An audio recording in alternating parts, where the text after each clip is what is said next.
So, good evening and welcome to Postwave. I'm glad you can both join me tonight.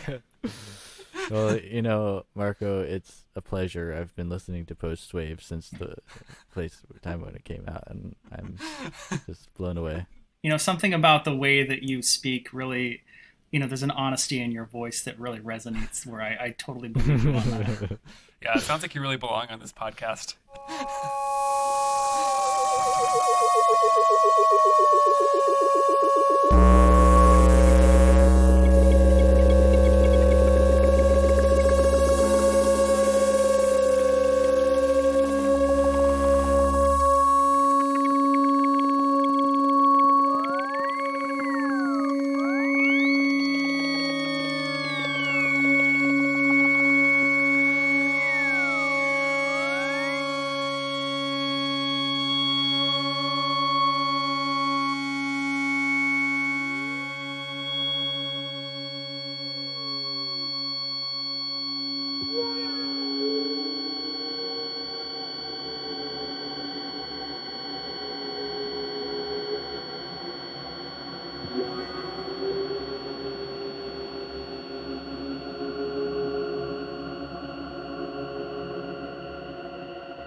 My name's Marco, and here I am. Hey, That's about it. That's all any of us do. So, is there an official way to get started with this? Well, I guess, I mean, at least say what you do for a living. Okay, I work in a library. And that's on Martha's Vineyard, right? Oh, yeah. No, I work in a library on Martha's Vineyard, the Oak Bluffs Public Library. I'm the administrative assistant there. And I do some bookkeeping stuff. I answer the phone. I bring papers from one department to the next department, and other stuff. How long have you been there for? Going on 2 years full time now. A year part time before that. So, I was just working at the circulation desk mostly, but occasionally at the reference desk before that. It was really like 2 hours a week, which I enjoyed. And when something full-time opened up, I applied for it. The timing worked pretty well with my own life, so the fact that I was accepted also worked out very well. Oh, great. What do you do? So I teach music. I teach piano and theory, and I before the pandemic started, I was an accompanist at a Waldorf school here for choir and dance classes, and I also gigged around with like 5 or 6 or 7 bands. Too many bands. Some more regular than others, but yeah, I was a ballet accompanist for about 2 years, right when I moved back at Ballet Austin. Oh, that's pretty cool. Yeah, it was a cool job. So have you noticed the library change in any ways since you've been there? Oh, yeah. No, we did a whole 180, really. Yeah. Before the whole pandemic hit, the libraries were largely trying to sell themselves as like a place to be. I remember the phrase that was thrown around a lot was a third space, because you have like your work, your home, and then you have the library, which is also another place that you can feel like you can come to just be, especially on Martha's Vineyard. But I think in a lot of places, generally speaking, there's not a lot to do where like you can go to a place and spend a lot of time there and just not be expected to spend any money at Right. all. And the library has really tried to push the idea of like, this is a great place to be. We have services, just come on down to take advantage of them. But then with the whole pandemic, we're really trying not to encourage people to all get together in the same place. So there's been a lot of adaptation that had to happen really quickly in the wake of that. And so, basically what happened is we boosted up our online services a lot. So you can watch a lot more videos than you otherwise would have been. and you can download a lot more ebooks and audiobooks than otherwise. But now we've started contactless hold pickup, where you can request items and then come pick them up by appointment. And we're looking at some point in the future to start doing limited in-person services, probably by appointment only. And the services that we're going to offer are not going to be the way that they looked before all of this, at least not initially. I know everybody really wants to get back to the way that things were, but we're trying to be as cautious about that as we can. Here on the island especially, I would say we're kind of on one end of the bell curve when it goes to trying to put safety first and trying to avoid having people come and congregate in the same place. I know a lot of places off island have really just kind of like opened their doors, but I think we've tried to avoid that. Yeah, we have a pretty high concentration of elderly people on the island. Yeah. That's kind of a big part of it as well. And so there's a lot of moving pieces, but there's a lot of talks going on and how we're supposed to move forward, especially going into winter. A big concern as well is that libraries have sort of found themselves as a very popular place for unhoused people to come, to be in a place that's warm where they're not going to get kicked out because, like, you know, they're not spending money. And it's definitely a thing we want to provide, but we also want to do it in a way that's safe and reasonable. So we're in the process of trying to figure that out right now. I bet. So is the physical location like open at all, or can you go in, or is it completely shut? No, ours is not.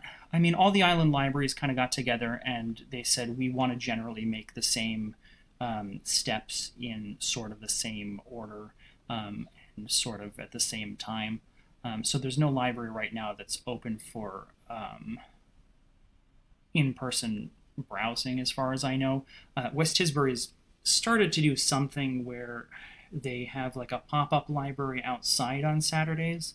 I haven't been there, so I can't really speak too much of the details of that.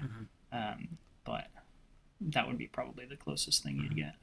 How are public libraries funded, by the way? Like, is it through the city government, or is it... Yeah.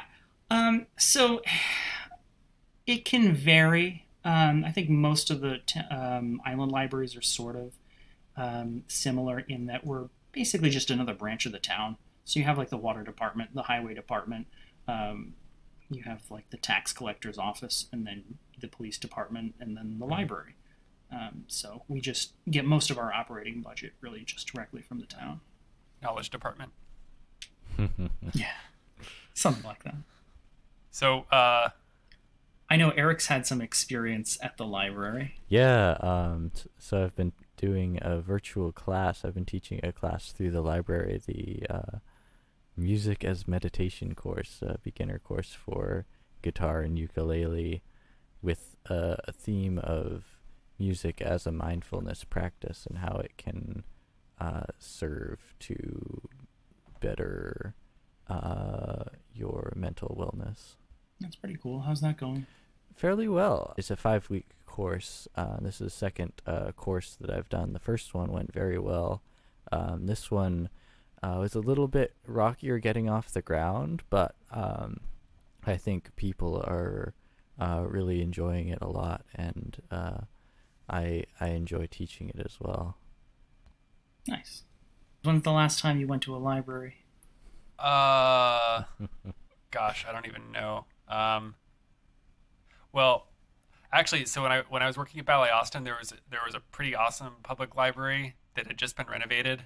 That was right kind of next door, and I didn't go nearly as much as I, should have gone. But it was probably sometime like last spring or summer, sometime then. Yeah, I used to go to the music library at CU all the time just because music libraries are awesome. Yeah, it's awesome. Yeah. I have a friend from back in high school who would go to the music library at UW in Seattle and check out all the CDs and burn them to his computer. And then it's like just compiling this massive catalog of random CDs of like band music and marching band stuff. Nice. That's awesome. Yeah, it's funny. I once asked one of our teen volunteers, because I also order the movies and adult movies and music collection for the library. I asked one of our teens, like, oh, well, like, what kind of stuff are you into? What kind of CDs should I get? And she was like, you shouldn't get any CDs based on what I'm into. None of the kids nowadays listen to CDs. She's like, you should just get old people music. And I was like, oh, okay. Yeah, that makes sense. Kind of a shifting platform.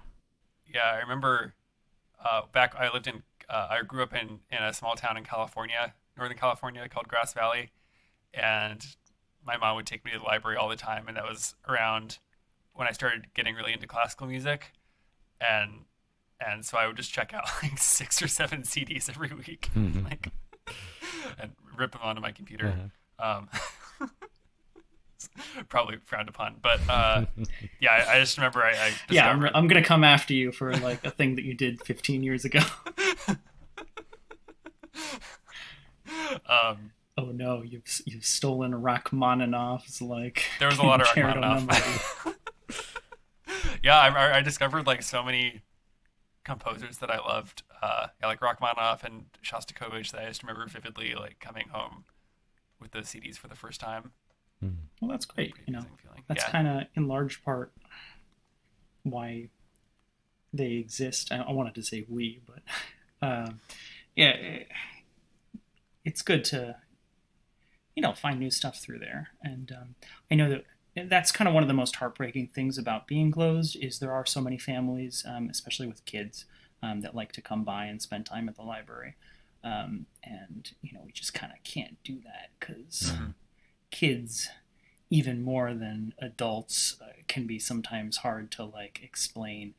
Here's why you shouldn't blow your nose in your hand and then just wipe it over this stack of books. Well, when you put it like that, I'm not sure I missed the library being Yeah, no, I mean, no, but for real, libraries have always been a really positive place for me. Just like you were saying, that welcomeness of being able to go to a place and not having to spend money. Yeah, the idea is, I think, like, you have access but no like obligation. So yeah, and you get kind of a similar thing with cafes where you're spending money, but just the feeling of being with other people who are also working on stuff and are also interested in learning things, and just being in that environment makes me want to be a lot more productive. Definitely. So, was this an episode about libraries, or was there like did we have another central topic we wanted to discuss? Yeah. Well, I think just like books in general. Yeah, books, Okay. reading. Why do people read? Why don't people read? Why? Yeah. So here's a question. Maybe you can relate. You, every listener out there. It seems like everyone. All 6 of you.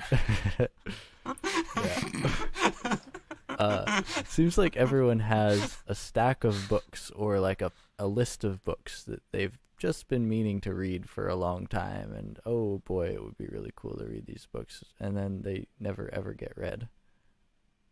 Do people have that? Do most people have that? Because I can't tell if that's just my own filthy habit or it's just like I collect them and then I look at them and I'm like, I'm gonna read all of these, and like it's 10 years later and I'm like, wow, that didn't happen, but it will one day. I was just gonna say, is that a thing that like most people do, most people have? I think it's pretty widespread because, I mean, you're always going to want to read more books than you have time for if you're someone who likes reading books. And I think it's also, I mean, because it's a time investment and you want to use your time as effectively as possible.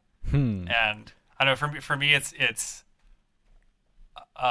you have to get to a certain point in the book before it kind of grabs you. Hmm. And if it doesn't happen soon enough, then it could be like, well, maybe there's this other book that it would grab me right away. So, man, maybe it would, benefit me more. So maybe I should just read that. The instant gratification, you want the, as we were talking about in the motivation episode, the dopamine hit right off the bat, right? Yeah, I mean, I don't know if it's so much that. I mean, especially with stuff that's kind of dense and hard to read, Hmm. like philosophy type stuff, or even like Dostoevsky, where it's not really, maybe it's not so hard to read, but there's so many characters and it's like a really long book. It's just a huge time investment, and you want to make sure that book is the right book. Mm. Is there anything you have specifically or like in particular that you've kind of been sitting on for a while? Oh gosh, yeah, I'm trying to think. Well, specifically with philosophy, there's this book by Thomas Nagel who we discussed. It's this book of essays called Mortal Questions, and Thomas Nagel is this. I think he's 20th century philosopher. I forget exactly what his dates are. But we discussed this one essay, What It's Like to Be a Bat, which is kind of about the nature of consciousness and all that. And I've read like one other essay in that book, and I really want to read the rest. But it is that kind of thing where it's a little bit dense, and you're not sure how much you're going to get out of it in the end. Yeah, definitely. I've had some books on the back burner for a long time. But interestingly, touching back on the motivation episode where I mentioned that I had been pursuing a dopamine detox, which I have been, meaning that I don't spend time on the screens as a form of entertainment. I don't watch movies or shows. I don't play video games anymore. And I have been keeping up with this. I feel like That's gotta be, I mean, I had to interrupt, but it's gotta be really hard, like, especially during COVID times.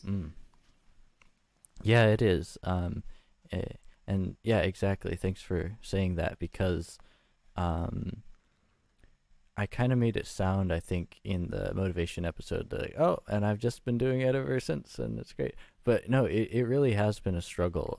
It's been something that has really forced me to accept that I have been and still am addicted to screen use in a very tangible way. Very similar, I think, to people who have addictions to substances.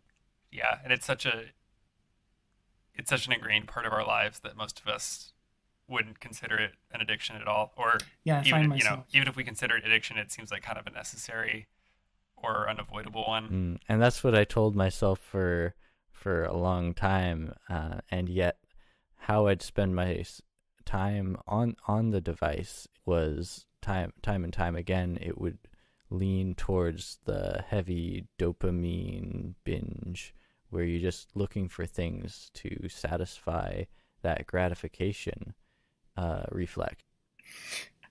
No, I think I get it. I spend a lot of time just, kind of scrolling through Facebook, not really looking for anything particular, but like just going, oh, this is terrible. Oh, this is terrible. Oh, this is terrible. As I swipe my finger up again and again and again, I'm like, there's got to be something of substance in here.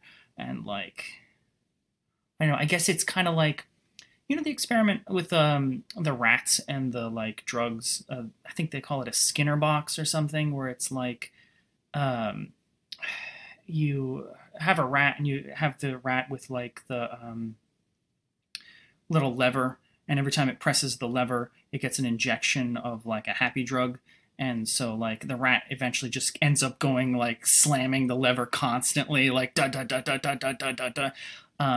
But apparently, like, something to do with that was what really drives the rats crazy isn't necessarily like you press it once and then it gives you drugs, but like, or if you press it like 10 times to get the drugs, if they know that it's 10 times every time, they kind of like can cope with it. But like, if you make it a random number of times that they have to press the lever each time to get the happy substance, like the rats just go like crazy because they just like they can't wrap their little heads around like like, oh, how many times am I going to have to do this before I get that like satisfaction? And I kind of feel like that a lot. When you say they go crazy, does that mean they just keep hitting the lever a lot? Maybe. I don't know. I'm not too studied in this. This was something I read like 10 years ago. Ah, okay. Something for the reference notes. Yeah, I think I definitely heard about that experiment before. If we're thinking of the same one, I forgot the thing where they changed the number of times. That's interesting. I just remember that if they had a choice between like food and the drug, they would literally die because they just kept hitting the one with the drug. Mm-hmm. And we laugh, but that is something that humans do as well. Like people with playing StarCraft. Right. Yeah. No. As I was laughing, I was like, shit. Yeah. Mm-hmm. Yeah. Well, laughing is a coping mechanism. Like it's either this or crying. So. Yeah, I mean StarCraft, but also like heroin. Yep. Yeah. Mm-hmm. Yeah, I was thinking about this. In the, you had originally asked me like, oh, is there a book that you've read recently that, you wanted to talk about? And that's kind of where this idea I think came from. Was no, I hadn't. And so then I thought like, well, what's a way that we could maybe make this slightly more interesting or slightly different at least, would be to like talk about books that you haven't read, but you've kind of been meaning to. Mm-hmm. But I can tell you the two that came to mind for me were Robert Musil's The Man Without Qualities. And I mean, I'm 31 now, and this is a book that I've been meaning to read since I was 16. And yet, like, I mean, I've even bought this book. I've had it on my shelf. I've lost it, and I've gone to buy it again just to put it on the shelf and then never read it. And kind of a funny thing about the book as well, it's actually unfinished itself. And so, like, even if I were to finish it, I'd never really get to the end because the end doesn't really exist. I guess the author... kind of the farther along he got, the less certain he got about how he was going to end it. But I mean, it's a period piece in that it's a piece about a period. It's about pre-war Austria and sort of like the sensibility of the people at that time. So what got this on your list of books that you have been meaning to read? Why do you want to read this? So I wrote an essay, I don't even remember what the essay was, in an English class when I was 16 in high school. And my English professor at that point said something along the lines of, or he wrote like in the margins, like, oh, kind of like Musil's The Man Without Qualities, ?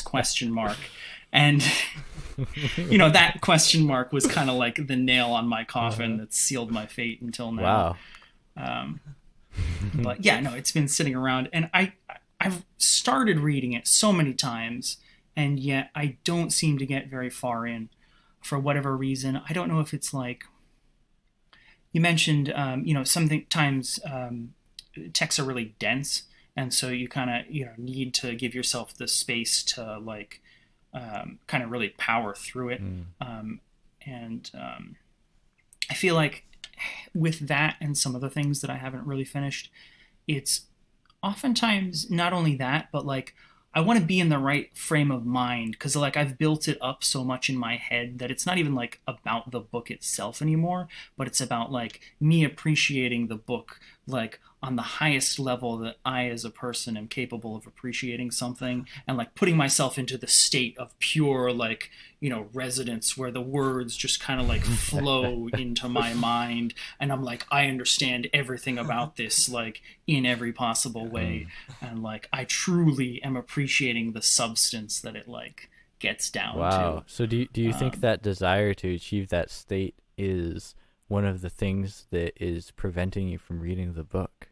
Oh yeah, no, totally. And so like, it's not like I'm just like, oh, well, I've got 10 minutes, let me read another page. I'm like, no, I need to like make an event of this because now this book has become this like sort of albatross, I guess, or like, wow, this sort of like mountain to scale. And I'm like, I gotta really kind of go for it. Um, but yeah, I don't know. It's kind of funny because it's, yeah, as you said, preventing me from really getting into it in the first place. Which, I mean, it's not like I couldn't read it again if I didn't like get it the first Uh-huh. time, you know. Yeah. Yeah, that's So something I tell myself as well when I have a thing that I'm doing that with, putting it off because it's the same as when I'm writing music. Trevor, we talked about this, Yeah. where you wanna write the best music, and so you anything that could possibly even fall short of it a little bit seems like not worth writing down, and you just get wrapped up in your head about it. Yeah, the thing with that flow state of just letting the words flow through you and the time just kind of passes. I mean, that's like it's kind of like once you notice that it's happening, it's gone. yeah, You know, oh totally. and the more you think about it, the harder it is to actually make it happen. Mm. But I appreciate it a lot more when it does happen than I think I used to in like high school. Mm. That you kind of took it for granted back in high school. Yeah, or I guess I'd never heard of the concept of a flow state until some time in college, I'm pretty sure. Hmm. And just kind of an appreciation for how unique a state of mind that is and how special it is. Mm. Yeah, because I mean, I'm practicing music can be like that. I guess any kind of intellectual work or even physical work can be like that too. Mm. Definitely. Yeah.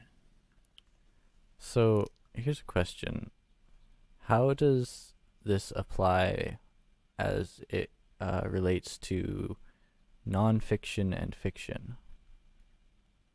Um, I don't know. I guess I don't know if there is too much of a difference. Is there a big difference for you? Yeah, I mean, it's just kind of curious to me because I think a lot of people, when they say the flow state, it's in relation to being productive, right? It's like achieving things, learning things. And Mm. in fiction, sometimes, well, you could approach it in a way where you're learning things, and that's how I like to. But at the same time, there's an element of escapism where you're just trying to forget the world. Yeah, I mean, I guess if I'm talking about watching a movie, I wouldn't necessarily call that a flow state, and I guess it can be kind of the same way with a book. But I think because a book requires at least some level of active engagement, Mm. I think even if it seems like escapism, there's still some element of work happening. It's just that the work seems kind of effortless, which is part of the cool part. Yeah. Although depending on the book, right? Well, I mean, even if it's like written in fifth grade English and the story's really simple, you're still doing some kind of Yeah. information Mm. processing thing. Yeah. The other thing I was thinking of as well that was kind of funny was that, like it almost seemed like kind of coincidental, I guess, or just kind of in line with the subject matter, with the fact that, like, we set up to do this initially, then I had so many problems and couldn't get started, and then I kept having different scheduling conflicts, Mm-hmm. and so it kind of was looking like this might end up in the same way of never quite getting finished. Mm-hmm. Funny you should mention that too, because one of the books that I've just been meaning to read for a long time is Gödel's Incompleteness. Oh, you mean like the paper? Yeah, is it a paper? So Gödel has a paper. I forget what the actual title is, but the book everyone knows is Gödel Escher Bach. I was I'm under not the familiar, impression that Gödel wrote a book about incompleteness. Oh, he you could be right. You could be right. Yeah. So Gödel was this Kurt Gödel was this mathematician around in like the early-ish 20th century, and he worked a lot with logic and like formal logic and proofs and that kind of thing. And his incompleteness theorem has to do with formal systems of logic. So it's all like the if P then Q, Oh, P and Q, but not R implies uh, U, yeah. all that stuff. Um, I get the and general concept. Just don't test me on it. right. So there was this system that this other philosopher, mathematician, Bertrand Russell, had created in his book Principia Mathematica, and so Gödel's incompleteness theorem was kind of related to that. And what Gödel showed is that within any formal system like that, there are statements that you can express within the system that you can't prove within the system. And one of those things that you can't prove is that the system is complete or is sound, and you can only prove that with like another formal system that's bigger. Interesting. Wow. Yeah, and then the example would be like this statement is false. Like you can express that within the rules, but you can't really do much with it. It kind of breaks things. Or Bertrand Russell's, does the set of all things that don't contain themselves contain itself?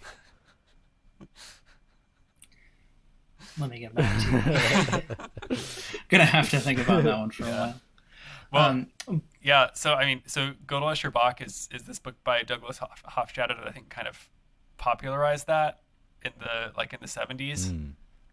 But he has this other book called I Am a Strange Loop that's much shorter and way more approachable. That's kind of the same ideas that he said he wrote because people didn't get the point of Gödel Escher Bach after it came out, which is understandable because it's really long, kind of takes a bunch of tangents. Yeah, you said something earlier about trying to get into that state, but then once you recognize it, it's gone. Mm-hmm. Made me think of a couple different things, but one specifically is when you're trying to find the location of an electron, because an electron is so small, the only way you can find out where it is by moving it with another electron. Mm-hmm. And so by the time you figured out where it is, it's no longer there. Wow. Mm-hmm. Or looking at the stars and knowing that they're the light you're seeing is from hundreds of millions of years ago. Yeah. Something like that. Yeah. I mean, it could even be that in the act of looking at it, you change what it's doing, or if it's a quantum thing that you determine, you looking at it forces the wave function to collapse. Yeah, and it decides that it's either one or the other. So we were talking about books. I think so. The other thing I want to. You mentioned something before, and it was kind of in line with what I had said about I could read the same book again if I didn't get it the first time. And you were talking about creating music, and sometimes you get kind of stopped by the fact that you want to create the most perfect thing, and so you don't create anything because you're sort of just stuck in trying to figure out what's exactly right. And somebody said to me something a couple of years ago, which it's a bit silly, but it's basically don't let the perfect be the enemy of the good. And I think ever since I heard that, I've been trying to kind of internalize it a bit more.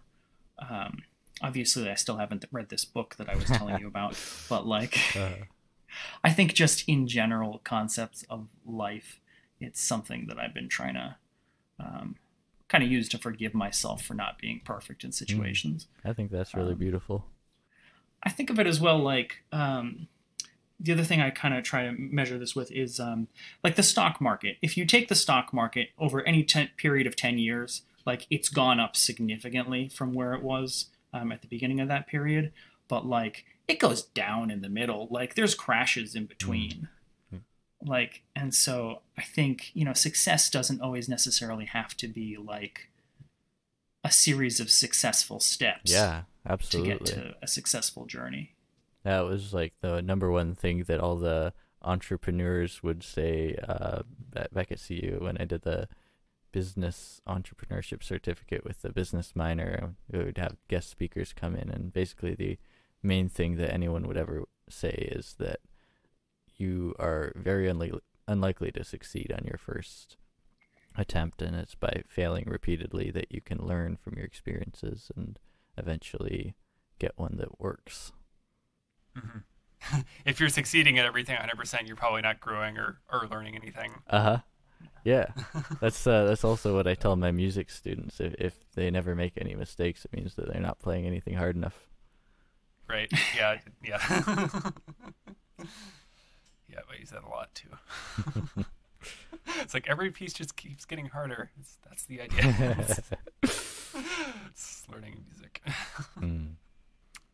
I had somebody once try and teach me how to juggle, and he said, like, the first step, I want you to take this and just throw it at the ground. And he's like, and so, I did, and he's like, all right, you got to get used to that, because there's going to be a lot of that. That's good. He's like, so you better start, accepting it now. I think that's a nice metaphor for life. Yeah. You get born, you try something, you throw it on the ground. That's what you're saying, right? Yeah, no, totally. Pretty much. So you do with your guitar, right? First thing? Yeah. And then I buy another guitar.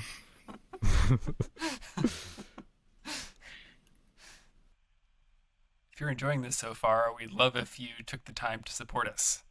There are a bunch of ways you could do that. You can subscribe to us on iTunes or Spotify or wherever you're listening.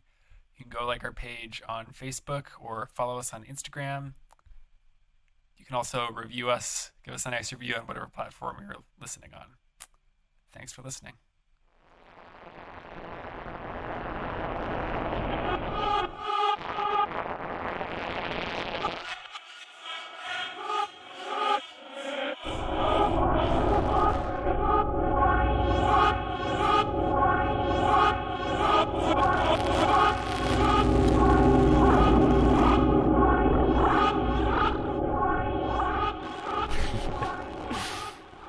So here's the thing.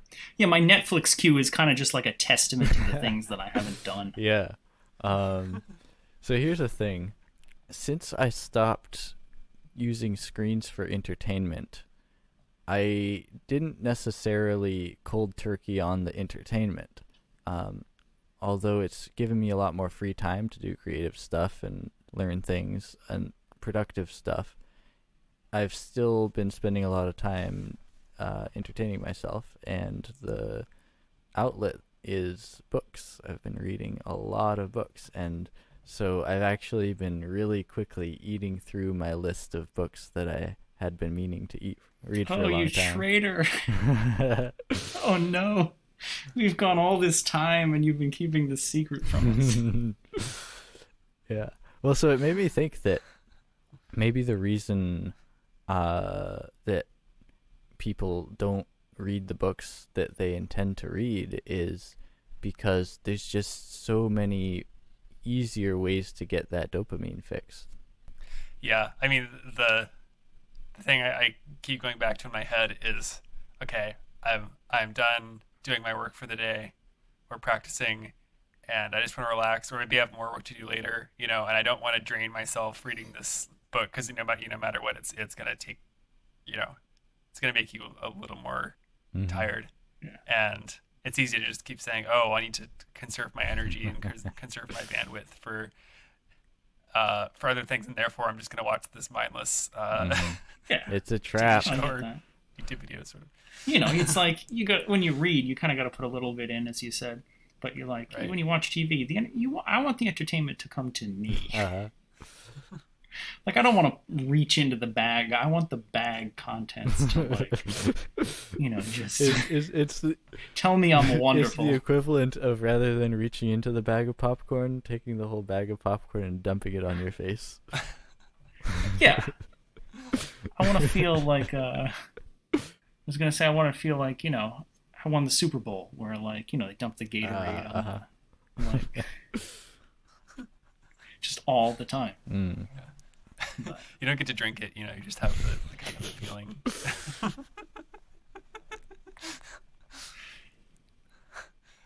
That's actually something I kind of wanted to talk about, is just retention. Like, how much do you remember from books you read? Yeah. And I think that depends on how you approach the book. If you're looking for passive entertainment, then it's easy to let the words slip by. But if you are looking to learn things, then you can take your time and find the connections. Hmm. Yeah, I think it varies. I feel like I feel like I read certain books when I was like 14, and I can remember like paragraphs of them, like word for word.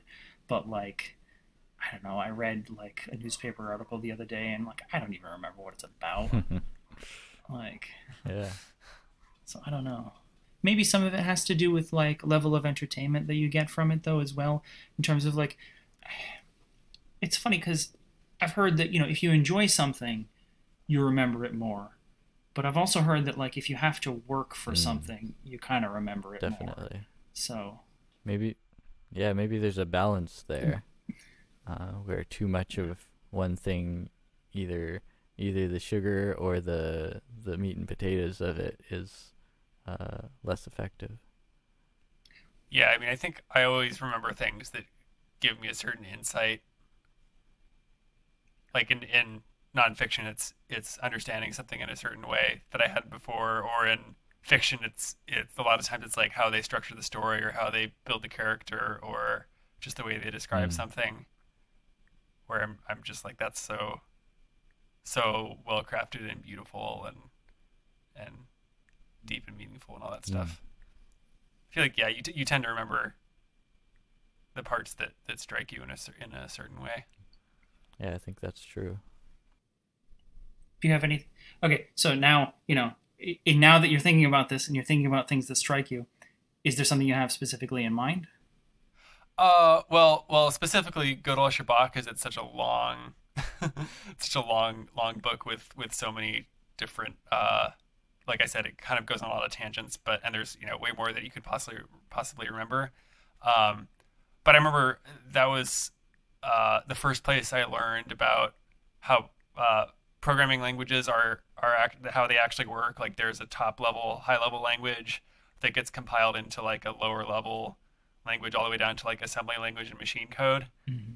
That's something I just didn't know before, and I thought it was just a really elegant and beautiful idea. Um, and then the idea that that artificial intelligence can be built out of these tiny little, you know, very simple little like and nor Yeah. gates and that kind of thing. It's just kind of amazing and beautiful and yeah, just kind of the mystery of Mm. intelligence and math and everything. um, but there's a lot of specific stuff about like Zen and DNA and stuff. It's cool. I just don't remember a lot. There's this there. Okay, yeah. The one specific thing that I remember is he talks about at some point he talks about uh this game of like a multi-level game of chess where like you have the chessboard right that you're playing on that's like the normal chessboard, and then you have a second chessboard that on which the pieces control the rules of the game. So like each movement of each piece is mapped to the rules, and you could imagine just a series of chessboards Mm. like that where each one controls the rules of the one that's below it. Huh. So like if you move the queen on the second level board, suddenly now the knights can go an extra square over. Yeah, exactly, something like that. I mean, maybe it's like you move however far a piece advances, then the uh, the corresponding piece on the other board can move one more or gain some special Mm. ability or something. And Level uh, power up. yeah, but I just thought that was like the nerdiest and coolest thing I'd love to ever. play a game like that. Like one that's not crazy stupid. Yeah, I would love to like teach an AI that, and then have two of them play against each other and see Uh, see what happens. Oh, that'd be kind of interesting. I feel like you could learn a lot about like what's kind of like advantageous, or rather about like the basic game of chess itself. And you could kind of find, I guess, by the rules that they followed and the rules that they changed, like what are the things that are kind of like limiting you, or like what are the more like powerful things, I guess, for lack of a better word, that you can already do. Mm-hmm. Or like finding the set of rules that make the most sense. Like for example, chess has evolved over the centuries, and one major change is that the queen, which can move in any direction at any distance, used to only be able to move one square in any direction. So it was a much weaker piece. Hashtag feminism. Yes.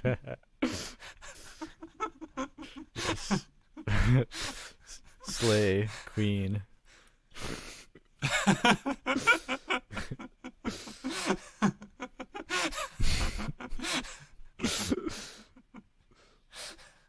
Yeah. So we're talking about books. Right. That wasn't too many steps to read books. I guess it depends on the upper level rules. Eric, do you have a book that you feel like you remember an unusual amount from? Yeah, several. One is Infinite Jest. Another is The Idiot by Dostoevsky. Both of these are really powerful pieces because they have a writing style that's really in depth and immersive, and yet that seems to have flowed naturally from the writer, so that it really creates a sense of like insight into what that world is like. I think in a really meaningful way. But strangely enough, when Marco, you asked Trevor that question, like, is there a particular book that makes like that's an instant in a book that stuck out to you? The first thing that popped into my head was a scene from one of my favorite fantasy authors' book, Under Heaven by Guy Gabriel Kay. And Trevor knows that I have been a fan of this book for a long time, and will tell anyone to read this book. But there's a really potent emotional scene that happens towards the end of this book. I won't go into details because spoilers, but there's something really powerful about this book to me because it sort of creates this perfect juncture between a personal experience and the greater events of history and the world and how those things interact. And by showing the tragedy of the individual experience and then seeing how historical events can affect like tragedy on massive scale, so you show the one character dying, and then you show the million people in the city also dying, and if you just say, oh, a million people died, there's really no way to frame that, no way to understand that and relate to it on an emotional level. But the way he brings it in and makes you relate to the characters, and then shows that connection between the characters and the historical events, is really powerful for me. I think that scene is the first time I ever cried while reading a book. Wow. I don't know if that's ever happened to me. I feel like it must have, but I can't think of what it would be. Maybe it's happened to me. If it has, I can't remember it. But no, that's interesting. I think I've heard that like when trying to explain like, I guess, events that occur on such a massive scale, or like, historical things, it's really the only way we can internalize these sorts of things is by like looking at one person's experience of it. Because if you just say like, yeah, the number like 8 million, like who has a concept of 8 million like really readily like available in their like head that they can fully understand what the like gravity of that is. I think politicians as well are very fond of that sort of thing. Definitely. Billions and billions. Yeah. Carl Sagan, the famous politician.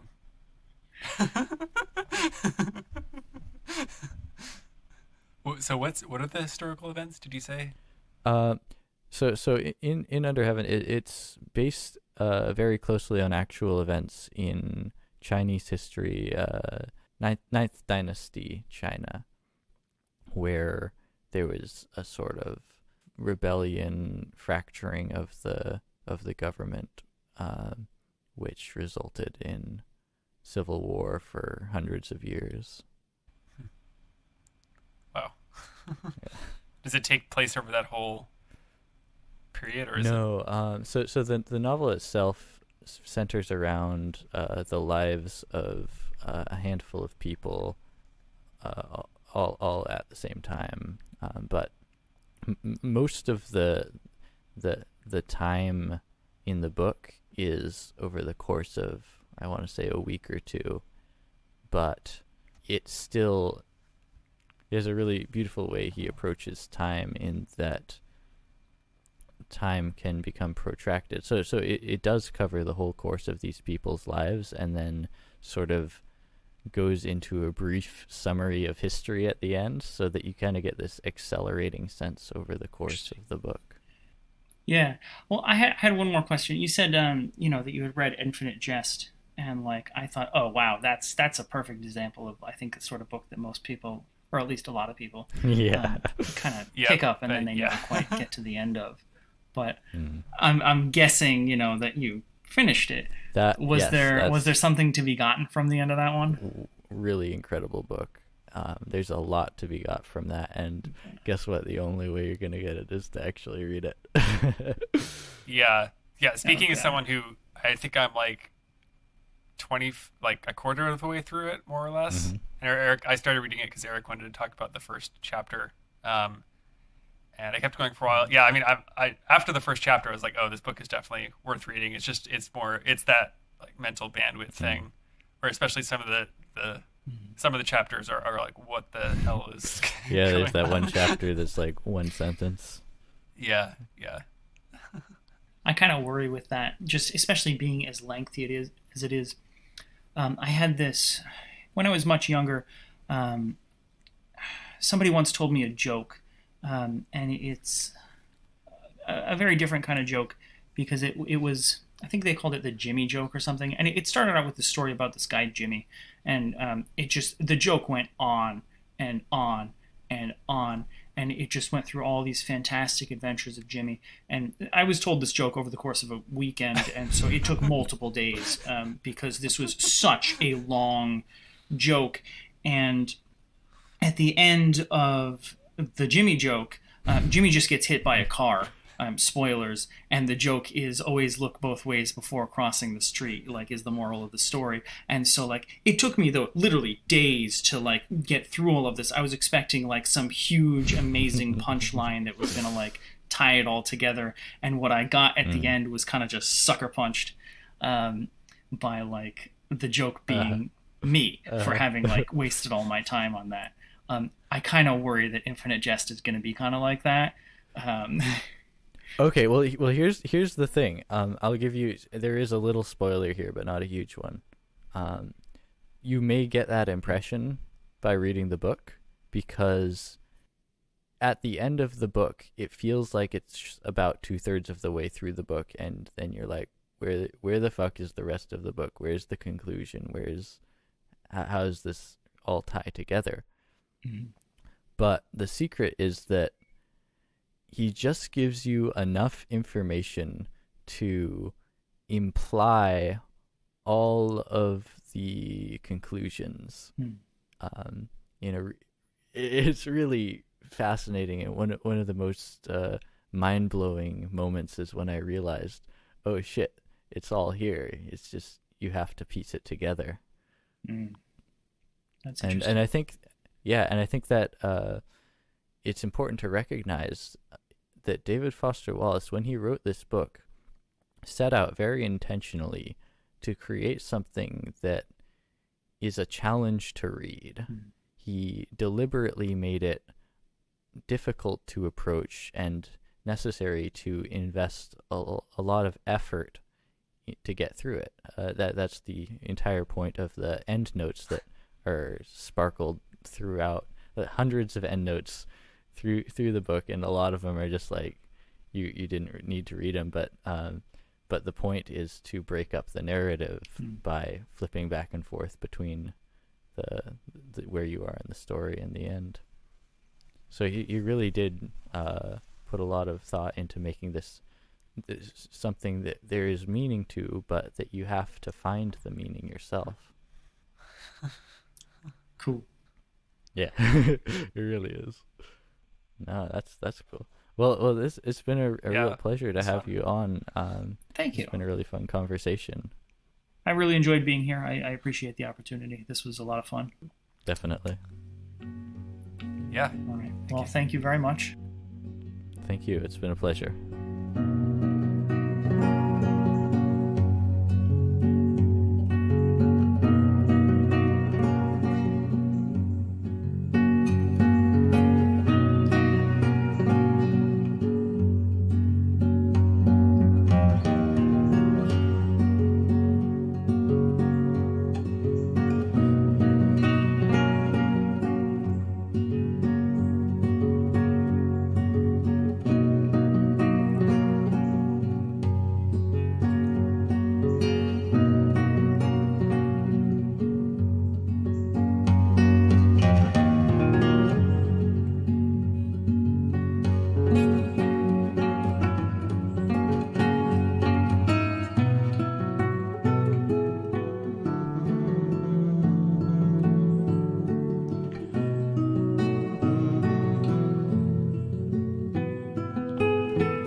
Cherished child, give us your flame, burn but never flare.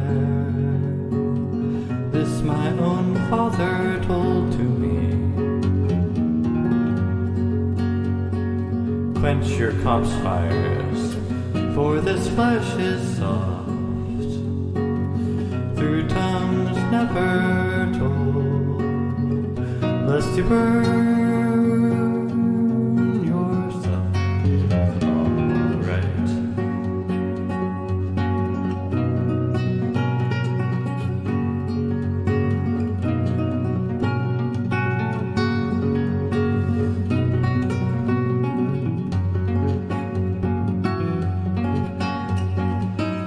Dearest Father of my own, fear not the flickering, for my fire is pure and this earth will hold us.